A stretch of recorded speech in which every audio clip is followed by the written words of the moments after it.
কেশিয়ারের ঐক্যতান সুরধারার পক্ষ থেকে সন্ধ্যাকালীন সাংস্কৃতিক অনুষ্ঠানের আয়োজন করা হলো স্বামী বিবেকানন্দের জন্মদিন উপলক্ষে।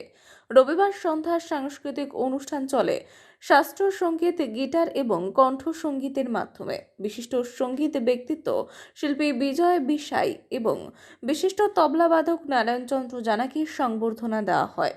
এদিনের অনুষ্ঠানে সঙ্গীত পরিবেশন করেন বেলদা কলেজের অধ্যাপিকা সঙ্গীত শিল্পী যুথিকা মহাপাত্র, সঙ্গীত শিল্পী তরুণ দাস, শিল্পী নারায়ণচন্দ্র সাউ, গিটার বাজিয়ে শোনান নীলিমা ধারা, বেহালা বাজিয়ে শোনান তুহিন শুভ্র ত্রিপাঠী, তবলায় ছিলেন শঙ্করাচার্য এবং অভিজিৎ মাইতি। স্বামী বিবেকানন্দের জন্মদিনে ঐক্যতান সুরধারার সন্ধ্যার সঙ্গীতের আসর জমে ওঠে কচি কাচাদের অংশগ্রহণে।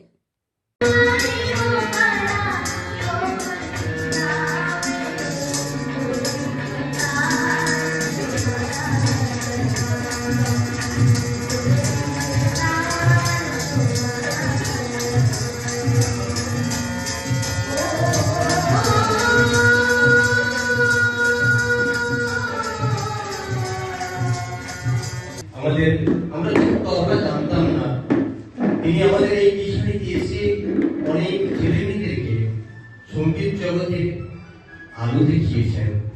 এমন দুজন ব্যক্তিত্ব আজ আমাদের সামনে আপনাদের সামনে তুলে ধরব। তিনি হলেন শ্রদ্ধেয় বিজয় বিশাই বাবু কেশিয়ারি,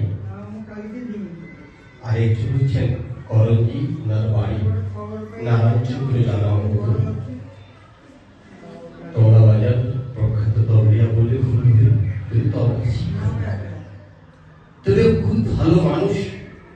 তিনি এই সঙ্গীত জগতে তাকে ধরে রেখেছিলেন তৎকালীন